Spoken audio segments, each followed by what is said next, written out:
By the way, I mentioned this earlier, Victoria. The Patriots at plus 160 have better odds to make the playoffs than the Cowboys. Oh, wow. At plus 186 using FanDuel. Let's talk about that, Jerry Jones. Patriots have better odds to make the playoffs than the Dolphins in their same division, who have an established quarterback, even though he's got concussion issues. But with Hill and Waddle, they've got weapons, right? Well, and Mike McDaniel's talking about dying every day. So yeah, that is true. You got that going for you. By the way, the Panthers are plus 245. And we are going to talk about the Panthers. And it was raining yesterday, at least part of it, I think, for the joint practice between the Panthers and the Cleveland Browns. Our friend Julian Council, Locked On Panthers Podcast, among other places you can find him, joins us on the Adam Gold Show. All right, sir, how was the weather for the joint practice yesterday? The weather was actually a lot better than anyone could have hoped for because it did not rain for the hour and a half where they were out there. Like, literally, as soon as they blew the horn to be done with practice is when it started to drizzle. So, no rain. Yes, it was still wet on the field, but overall, the best you could ask for a summer day that was dreary and cloudy, but most importantly, no rain. Yes, and that was part of the bum song. I can't stand the rain. Was David Tepper out there? No, he was not out there. That's too bad. You thought he would be like scouting and just to see, so he can revise his own depth chart. I would have thought that had they been inside and he would have known it wasn't going to rain, then, yeah, he probably would have been available, but he didn't want to risk it, which I can totally understand. Who wants to practice outdoors in the rain instead of having an indoor facility? But, I digress. Well, the game is played in the elements most of the time, Julian. Yes, half the time it feels like. All right, what's your read? 3 weeks into this whole process, probably not quite 3 weeks, but what's your read on what you have seen? Things that have either pleasantly surprised you, and we'll get to some maybe some still question marks down the road. But what have you liked? I'll say this, Adam. Honestly, nothing I've seen has really changed my opinion of what this team could potentially be this season. I felt like going into camp, going into the year in a couple of weeks, that if they can have the same sort of impact up front as far as Bobby Brown III and Turk Warden coming over during free agency on the defensive line with Derrick Brown coming back, if they can have the same kind of impact from those two guys, Brown III and Wharton, like they had the impact from Robert Hunt and Damian Lewis last year, they will be significantly better up front on the defensive line. And that's even mentioning Derrick Brown, which, yes, he's going to be considered a big-time addition for them, even if he was under contract, even though he missed 16 games last season with that meniscus tear. So if they can have that kind of impact and they can get just consistent quarterback play from Bryce Young, which they got for the most part in those final 9 games, then they will be a team that's competitive and potentially playing meaningful football in December and then early in January during the regular season. So everything I've seen from them so far throughout camp has pretty much led me to believe that they have an opportunity to do that. Now, they got to get some guys to be fully healthy and ready to go. Like, that's where I'm kind of sitting right now, where not a ton has necessarily stood out and impressed me. It's kind of kept me feeling the same way I felt about things going in, which is, in a way, optimistic and hopeful of what this team can be in year 2 of Dave Canales and year 3 of Bryce Young as a quarterback. Julian Council is joining us here on the Adam Gold Show. Have you been... Is the wide receiver position, you and I went into the offseason last year, I think you and I were in agreement that, man, this is no good. They have to get better. Weren't sure about Xavier Legette. Has he improved enough? Do you like Tetero and McMillan to the point where you think that might be an area of strength for them? Yeah, I think so. And if there was anything that kind of stood out during the joint practice yesterday, was that Bryce Young was targeting Tetero McMillan a lot during the 11v11, even the 7-on-7 portions of practice against Cleveland. So he's clearly going to be a key figure in this offense. And, come on, let's be honest. When you get selected 8th overall, very obviously from day one, he was going to get the opportunity to come out here and be a starter for Carolina. So I look at this receiving core, and I felt like it was the most intriguing part of this roster heading into camp and how many guys they were going to keep, at least on the initial 53-man roster. And, like, right now I see 7. Like, I see Tyrell McMillan. I see Xavier Legette. I see Adam Thielen as the top 3 guys on this roster at receiver. And then what I've seen from Hunter Renfrow, as my Apple Watch is talking to me, as what I've seen from Hunter Renfrow when he's been healthy. Now, he's been dealing with a hamstring over the last week or so. So that's going to be one thing that they're going to monitor, and I don't think he'll play on Friday night. But certainly next week they'd like to get him back and ready to go for joint practice with Houston, and then for that preseason game next Saturday down there in Texas as well. But he's looked really good, and I would have him as their 4th guy. And then behind him has been Jalen Coker. And I've questioned all offseason where necessarily he fits into this. And he's someone who's actually playing more special teams than he did last year, which is going to be important for his value on the roster. Not to say that he was ever in danger, but once they went out and drafted McMillan, he was very clearly going to fall down a rung on the depth chart. And then when Hunter Renfrow looks like the old Hunter Renfrow, then yeah, I mean, that's a veteran guy who's going to also probably be ahead of you, especially when Coker's probably best in the slot. And that's where Adam Thielen plays. That's, of course, where Hunter Renfrow plays. So I see, like, those being the top 5 guys, and it kind of comes down to David Moore. Do they keep him? Do they let him go, then bring him back after they don't have to guarantee his contract? And with Jimmy Horn Jr., clearly looks like he's going to be a return man. Like, there's a lot more talent and depth at receiver than they've had in a while, and they're not too far removed from Laviska Shenault and from Shi Smith, from Paris Marshall, from DJ Chark, my lord, and also from Jonathan Mingo. So they've gotten potentially a lot better. Like, understand, Thielen is the only known commodity. We don't know whether Renfro's going to be healthy, he's going to fully be himself, but he looks like his old self. But, like, the only known commodity you can really say is Adam Thielen, but there's plenty of promise and talent in that room, and that has not really been the case since you watched Curtis Samuel walk out the door, and then that one year where Robbie Anderson was actually effective for Carolina, and, of course, when DJ Moore is here as well. Julian Council is joining us here on the Adam Gold Show. I just remember our conversation from last year, and we have no clue. This is a terrible position group, and now it looks like something that really is a strength. Where's tight end for you? I'm thinking about Bryce needing, security blankets, and Adam Thielen really operates as that anyway. Where is the tight end position for you?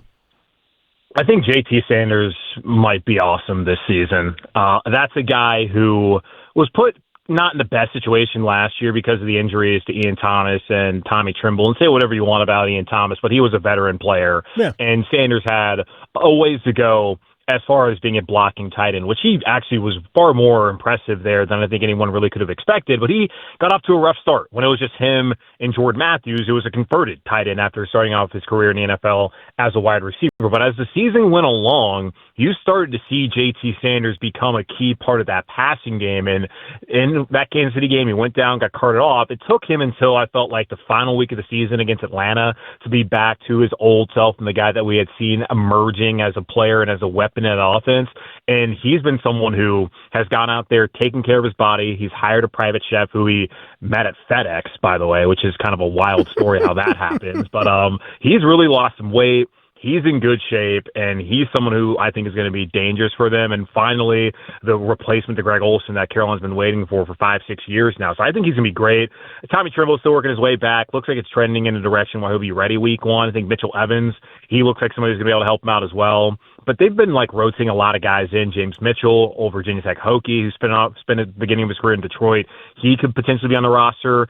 Tyler Mabry's gotten some snaps, and they've also had undrafted free agent from UCLA in Bryce Pierre, who's gotten some opportunities. I'm thinking it's probably Evans and Sanders and Trimble who would be the main 3, with potential of Mitchell to make the team and help him out in a 4th tight end capacity. All right, let's get to the defensive side of the ball. I'm just curious your level of concern with J.C. Horn. I know it's they said it was minor, but they also said stitches. He won't play this week. I actually don't think it's a terrible thing that he's not going to play. It's bad that he was in a car accident before yesterday's joint practice. Nobody wants to see that, but I don't think him specifically missing out on the live preseason action. Part of me says that's okay given his history.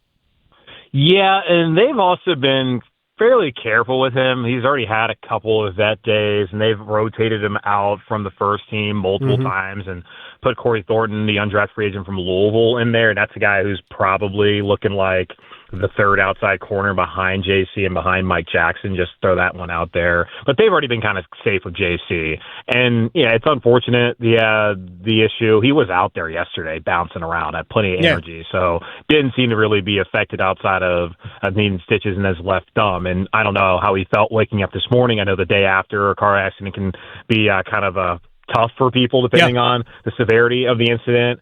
But, yeah, like, would have been nice to have him out there. I have no idea whether he would have played last night or tomorrow night, rather. It feels like the plan really is for like the offensive starters. I know Trevon Merrick, the safety who came over from Las Vegas during free agency, he talked to us yesterday, and he's not quite sure whether the defense is actually going to be out there. So it's not great that he wasn't there, but he'll be ready to go next week against Houston and get those reps in, which will be a positive. And I asked him, going back to the first time we spoke to him this offseason during training camp, that he did not change his regimen at all as far as what he did last year to maintain his health, be out there for 15 out of 17 games, which with J.C. Horn, like, call that a full season. So he's back on the same nutrition plan, same offseason plan, and I think he'll be good to go come week one as long as there's no more accidents and no more of just the bad luck he's had sometimes with these injuries. They had so many holes defensively. That's how you get to be one of the worst teams in the defenses in the NFL. Julian Council is joining us here in the Adam Gold Show. Have they solidified the secondary? I'm still concerned about cornerback. I would have loved to have seen them do more there. Are you cool with the way the secondary looks? Yeah, like, here's the thing, man. Like, as far as corner goes, because I had plenty of people saying, go out there, get Jalen Ramsey, go get Jair Alexander. I mean, any name, fans are going to want that guy to be on their team. But understand, they gave J.C. Horn $100 million back in March. And then later that evening, they signed Mike Jackson to a deal that's going to make him the starter this season and then potentially next season. I think Mike Jackson's actually looked pretty good in camp too. So, like, those are going to be your starting corners. They weren't ever going to bring anybody to come out there and start on the outside. If anything, you ask, would they bring somebody to come in at the slot? But they really like Shaw Smith-Wade, the fifth-rounder from a year ago from Washington State. He's also had a really good camp. So they're banking on the guys they've already had and the guys that they're developing, which I think makes sense. It's just what's behind at least those two in JC and Mike Jackson. It's Corey Thornton, again, who I mentioned from Louisville, who they said has earned that opportunity. He's been impressive. Shamar Bartholomew, he basically redshirted last year after being picked up of waivers after roster cutdown day from the Jets.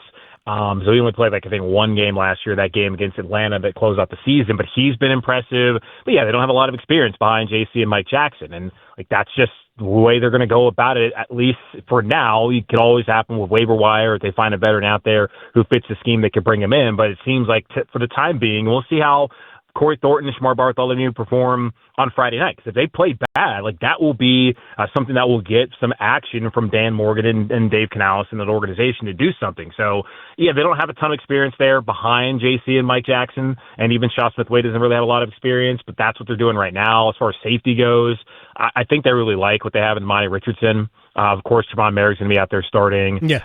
They like Lathan Ransom. He had a really good practice in the rain on Tuesday. So I would love to see them bring somebody else back there as well. But Nick Scott's somebody who knows the scheme. He's been in it multiple years, was in it last year, wasn't really great in it either. But somebody at Gerald Vero trusts to at least, do his job in practice on the field on Sunday.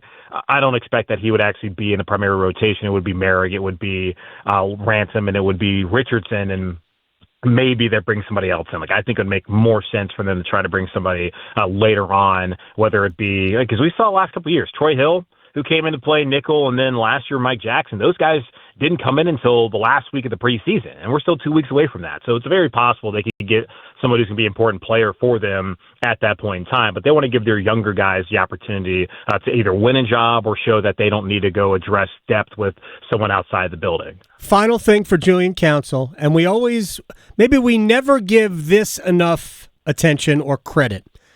Sure. We talk about quarterbacks, right? How sometimes it just takes time, and it took Bryce really until the second half of year two for various reasons to look like he belonged in the NFL. and now we're looking for him. But this is a big year, obviously. They're going to have to make a decision. All right, this is definitely our quarterback of the future, our franchise guy. After this year, they'll know. I think they'll know definitively whether or not their future does rest with Bryce Young. But this is also a different, it seems to me from the outside, training camp for the head coach.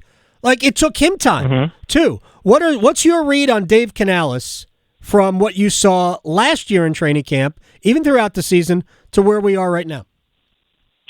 It seems like a lot of the same guy. I felt like his demeanor changed once he decided to bench Bryce, and like that's going to be, of course, a heavy decision to make, and you're not going to be the same energetic, sunshiny guy you were. Now, he still is extremely positive. I think we're back to more of what the Dave we saw this time last year than we saw once he made that decision about Bryce and then refused to ever tell us when Bryce was going to go back in there and hyped up Andy Dalton every single week. It was really odd the way he went about that. But he was first year on the job. He's learning. And you've seen that he's learned by putting him out there for the preseason. We saw last year they did not do so. I felt like that was a mistake just because it was a brand new offense, a new quarterback working with this new head coach. It would have made sense with all the new pieces they had, both offensively and defensively, to put them out there. And we saw just weeks 1 and weeks 2, they looked terrible. Now, was that because they didn't play in the preseason? I don't know. I guess we'll never really know whether that was the reason, but it certainly didn't appear to help matters as far as that goes. So I think he's different as far as that. And they have like his program established and what they want. And players have talked about they know what they're getting from Dave now, that he's the same guy every day and that they are able to have that kind of stability, which is nice because there's not been stability. Like I know a lot of people want to see Jadeveon get fired.